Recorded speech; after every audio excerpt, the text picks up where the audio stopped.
Bonjour Benoît Chang, Bonjour. bienvenue chez Urban Street Reporters. Merci. On est vraiment ravis de te recevoir ici. Ouais. Alors pour commencer, est-ce que tu peux te présenter pour ceux qui nous regardent, ceux qui nous écoutent?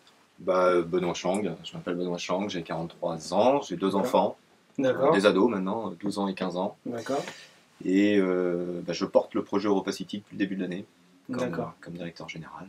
Est-ce que tu peux nous parler un peu de ton parcours parce que tu as commencé à l'ESCP Europe? Oui. Alors j'ai pas commencé là, j'ai commencé Bon, avant dans la vie. Avant, oui, j'imagine. Et effectivement, j'ai poursuivi à l'ESCP. Alors pourquoi j'ai fait ce choix d'études?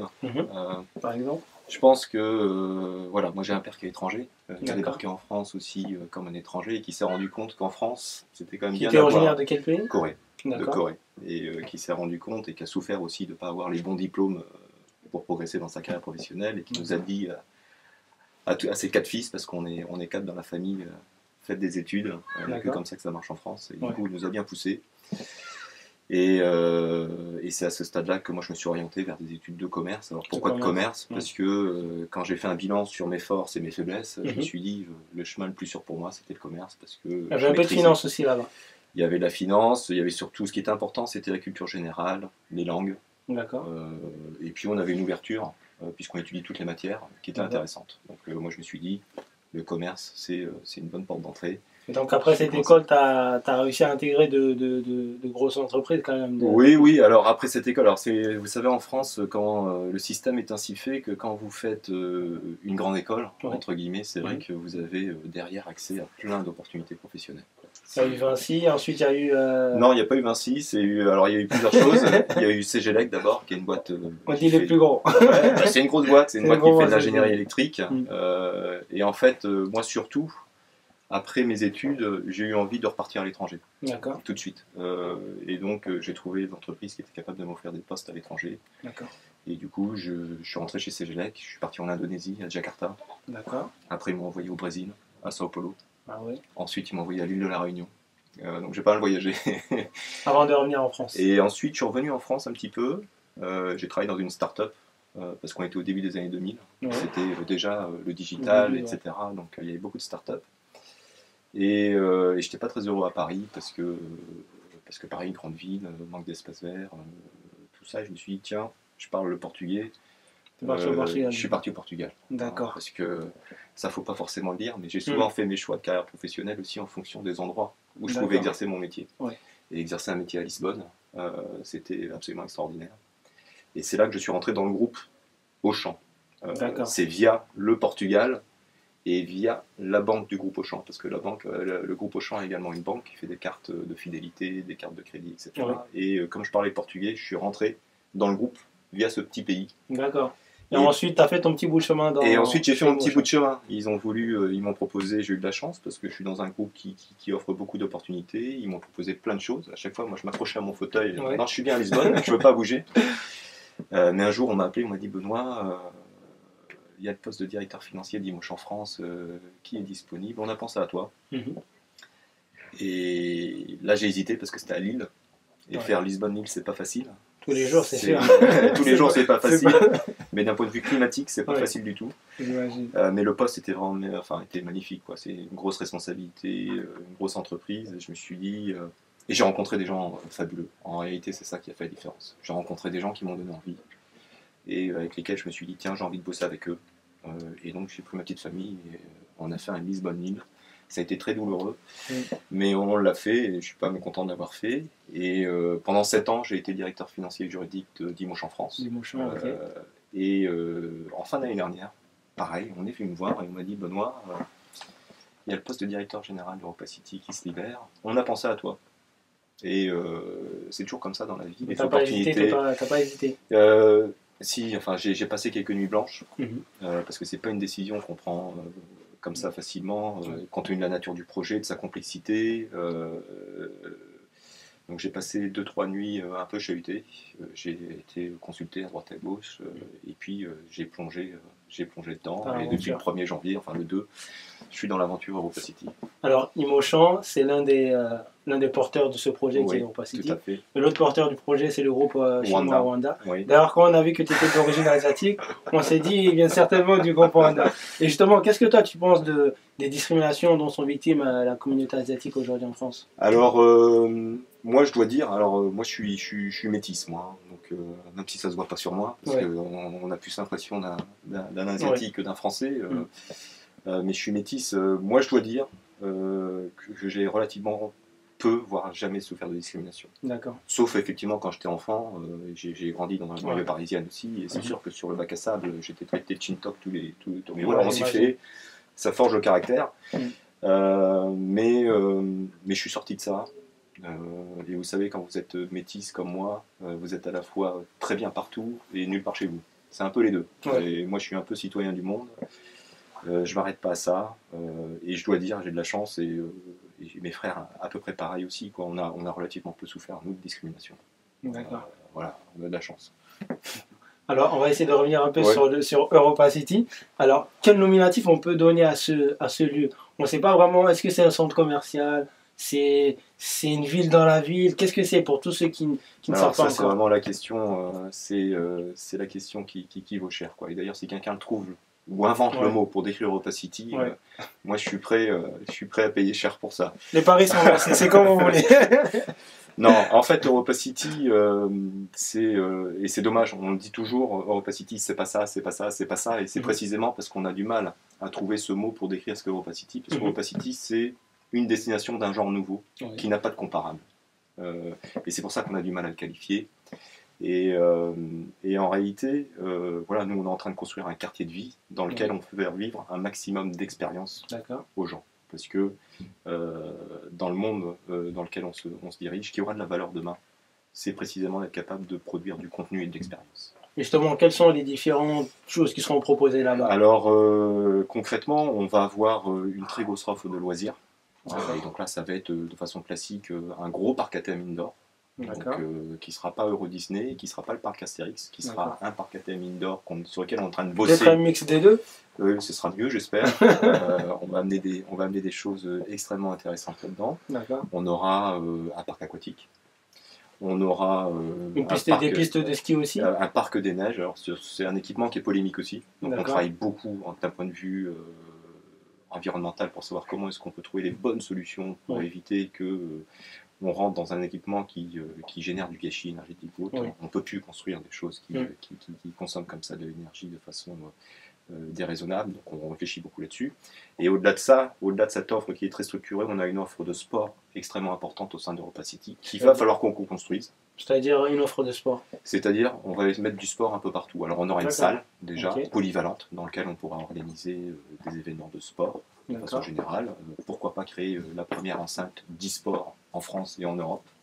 Pourquoi pas créer énormément d'équipements sportifs liés au sport urbain, que ce soit au parcours, que ce soit au skate, que ce soit à la glisse sous toutes ses formes. Après, on peut rentrer dans les choses un peu plus classiques, terrain de basket, etc. Mais toute cette offre-là de sport, la façon dont on veut la construire, c'est précisément en s'appuyant sur les acteurs du territoire. C'est marrant parce que tu dis pourquoi pas, on a l'impression qu'il ne s'est pas encore fixé. Ça veut dire que les choses continuent à évoluer jusqu'à... Les choses continuent à évoluer. Aujourd'hui, et puis je pense que tu es bien au courant de ça, on est toujours en débat public. Si on fait toute cette concertation, c'est précisément parce qu'on veut l'input et la matière première des habitants et du territoire pour co-construire ensemble. Parce que justement, entre les départs aujourd'hui, il y a pas mal de changements, notamment au niveau de l'architecture. Est-ce que ça aussi, ça résulte de tout ce qui s'est dit pendant les débats publics? Oui, tout à fait. Sinon, à quoi bon quoi? On ne ferait pas tout ça si c'était pas pour s'enrichir de toute la matière qui est produite dans ces débats, pour construire et continuer à affiner la programmation. De la même façon, donc en termes d'offres, on va avoir une grosse offre culturelle. On a prévu une grande halle d'exposition, on a prévu un centre culturel pour enfants. Des salles de cinéma aussi. On a prévu, nous on l'appelle le centre culturel du 7e art parce que ça sera beaucoup plus que des salles de cinéma. D'où le groupe Wanda qui est numéro 1, il me semble, Oui, mais Wanda est une source d'inspiration parce qu'ils ont un vrai savoir-faire et en même temps on s'est engagé aussi à le faire avec des acteurs français, en partie. Parce qu'il y a une spécificité française et puis parce qu'on est dans un monde où on ne peut pas prendre un modèle en Chine et dire c'est bon ici, ça marche pas comme ça. Ça veut dire qu'il y a déjà des personnalités du milieu du cinéma qui sont déjà avec vous dans ce projet? On réfléchit beaucoup, on rencontre tout le monde. D'accord. Il y a déjà des gens qui sont pour quand même, qui soutiennent. Mais on a plein de gens qui sont pour. Oui. En fait, moi je passe mes journées, en tout cas beaucoup, à rencontrer des opérateurs, à des gens dont c'est le métier de faire de la culture, de faire des loisirs, de faire du sport, de faire du commerce. Je rencontre tous ces gens à longueur de journée. Et je peux vous garantir que ces réunions sont extrêmement riches et que tous ces acteurs ont bien compris qu'EuropaCity, c'était une destination du futur sur laquelle il fallait être innovant et surtout que c'était une destination qu'on allait co-construire. Moi, j'ai pas la prétention, avec mes petites équipes, quand bien même on est 28, de construire tout et de savoir précisément ce qu'on va mettre partout. Par contre, ce que je dis aux uns et aux autres, c'est voilà, moi j'ai une plateforme qui s'appelle EuropaCity, branchez-vous dessus, amenez-nous ce qu'il y a de mieux en se projetant sur 2024, 2030, 2040 et construisons ensemble EuropaCity. C'est vraiment comme ça que je l'aborde. Que ce soit avec un studio qui veut faire un parc à thème, que ce soit avec un musée qui veut venir sur EuropaCity, que ce soit avec une marque de sport qui regarde EuropaCity, c'est comme ça. C'est vraiment très ouvert. Moi, je ne suis pas dans un projet qui est figé où je dis, ben voilà, moi j'ai la cellule A4 qui fait 2000 m², mettez-vous là et ça vous coûtera tant. C'est pas comme ça que ça fonctionne. Moi j'ai l'intention de faire ce quartier complètement innovant, vitrine des savoir-faire français notamment, parce qu'on est en France. Réfléchissez. Qu'est-ce que vous pouvez apporter, vous, à ce projet-là, demain?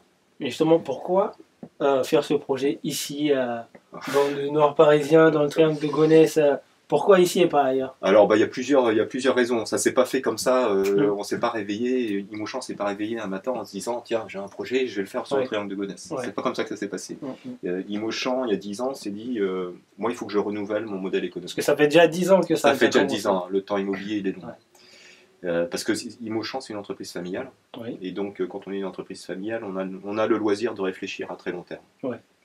Et donc, ils se sont dit, finalement, quel sera mon modèle économique dans 20 ans, dans 30 ans? Et il s'est mis à réfléchir et à imaginer ce projet EuropaCity.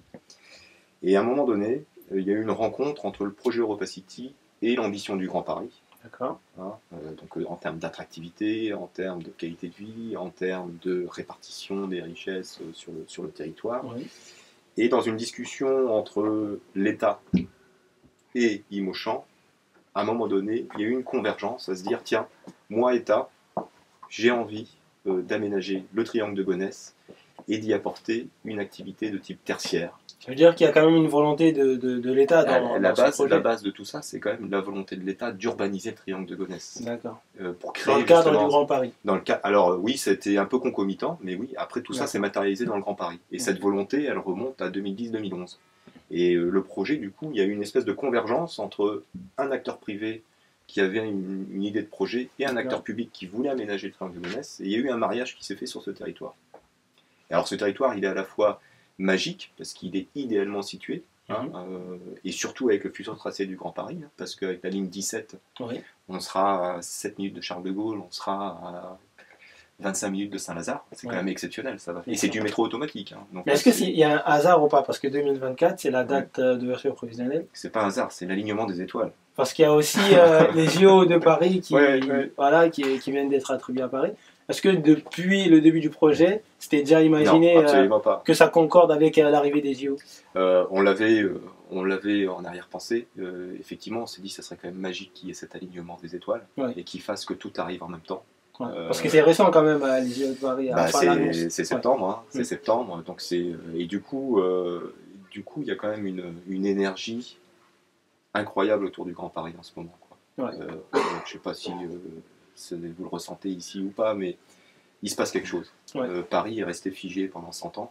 J'exagère un peu, mais dans sa structure, Paris, périph', banlieue, etc. Il se passe quelque chose avec le Grand Paris.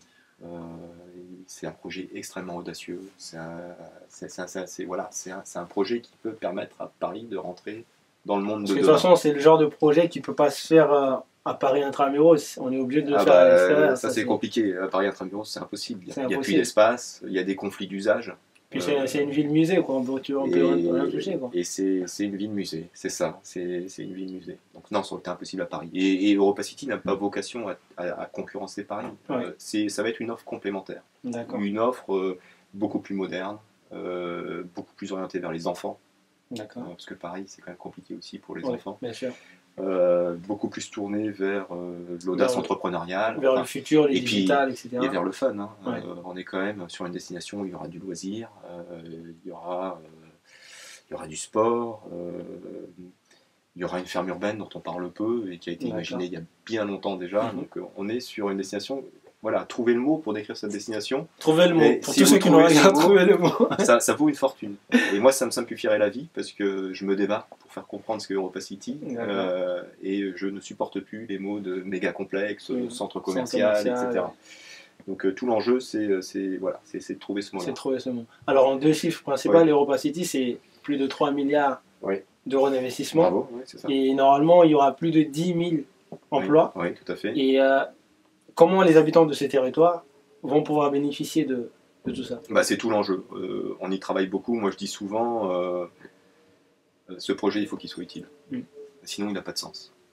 Alors, il faut qu'il soit utile dans son contenu. C'est pour ça qu'on est dans l'obligation d'innover, d'apporter quelque chose de nouveau qui n'existe pas. Et il faut qu'il soit utile sur son territoire. Être utile sur son territoire, ça veut dire le construire avec le territoire. Et ça veut dire faire en sorte que le territoire en soit fier et en bénéficie. Notamment en termes d'emploi. Alors en termes d'emploi, mais pas qu'en termes d'emploi, en termes d'expression culturelle, en termes d'expression sportive, en termes d'espace d'expression au sens large, et de centralité, animé, quartier de vie, etc. Il faut que le territoire en bénéficie. Et on travaille sur 2 choses en ce moment. Alors on est très en amont, parce que c'est pour 2024, donc c'est pas demain. L'emploi-formation, il y a des attentes énormes sur le territoire, qui sont légitimes. Du coup, aujourd'hui, il y a déjà des choses qui sont mises en place de la part d'EuropaCity pour... on est en train de construire les socles, le socle qui permettra de tenir nos engagements. Parce qu'on a des engagements qui sont pris en termes de formation, avant l'ouverture, pendant l'ouverture.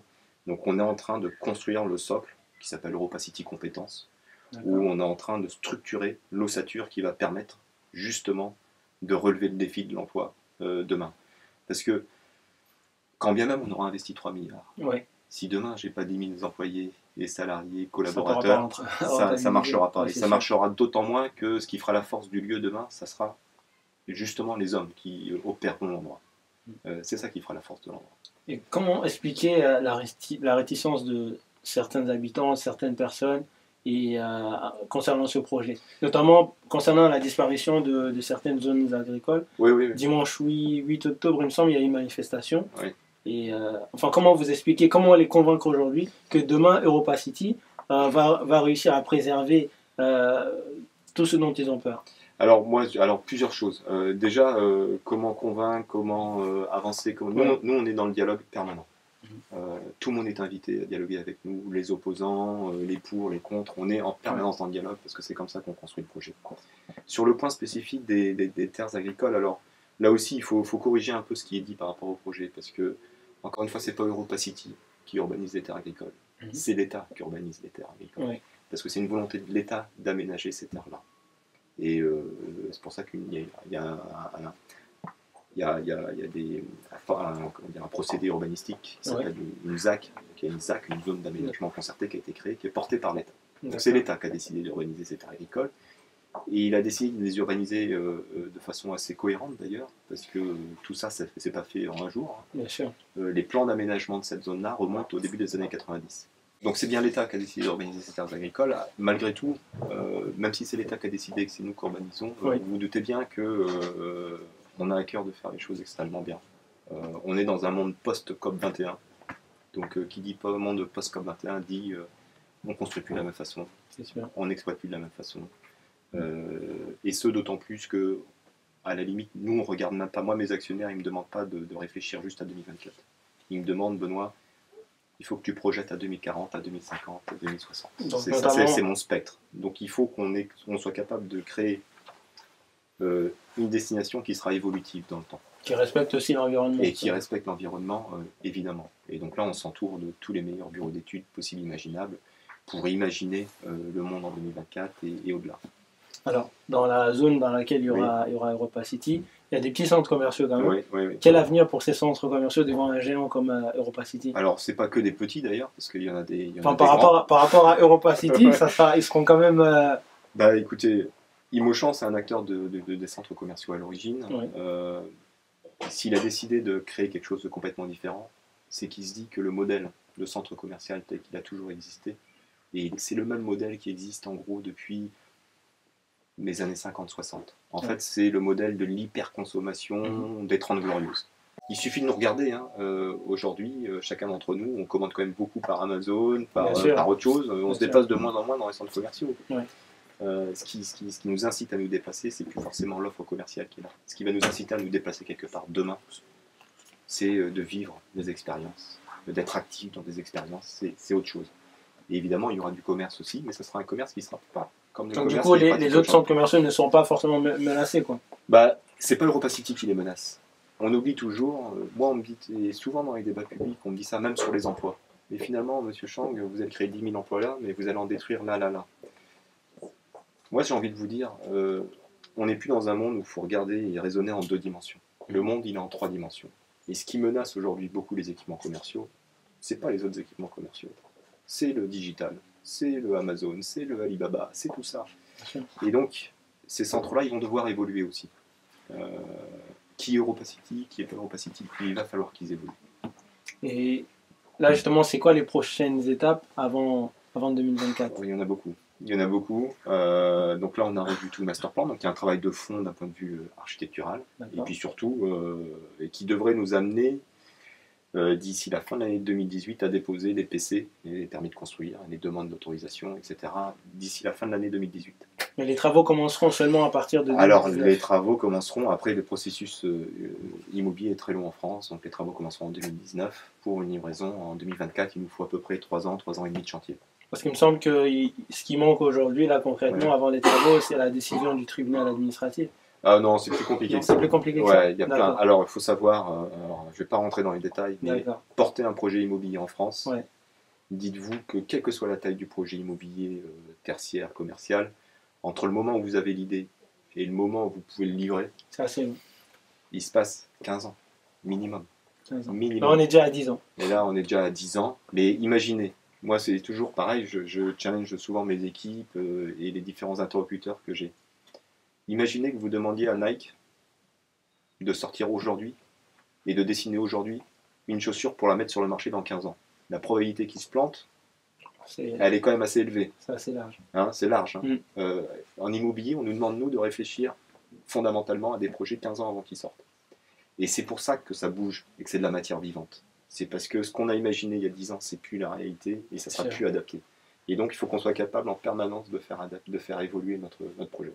D'accord. Alors, pour te remercier de cette interview qui touche à sa fin, on a préparé une petite carte. D'accord. Voilà. Donc, si tu peux la prendre, la découvrir, et nous décrire un peu son contenu, ce que ça t'inspire.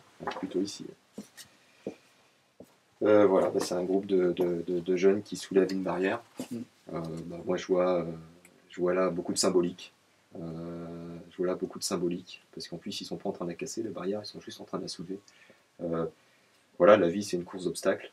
Il faut qu'on sache en permanence soulever les barrières qui se montrent à nous et être agile pour avancer. Et il ne faut pas le faire de façon bourrine. Je pense qu'il faut le faire de façon agile. Voilà ce que ça m'inspire. Alors, c'est exactement pourquoi on a décidé de t'offrir cette carte. Et qui représente plusieurs jeunes. C'est un groupe aussi. Ça se passe aussi ici en banlieue. Donc, c'est aussi toute cette symbolique-là qu'on a décidé de t'offrir là aujourd'hui à travers cette carte. Merci. Moi, c'est ce que je vais faire. C'est mon job du quotidien, ça, de soulever des barrières. Donc, ça me parle. Et en équipe.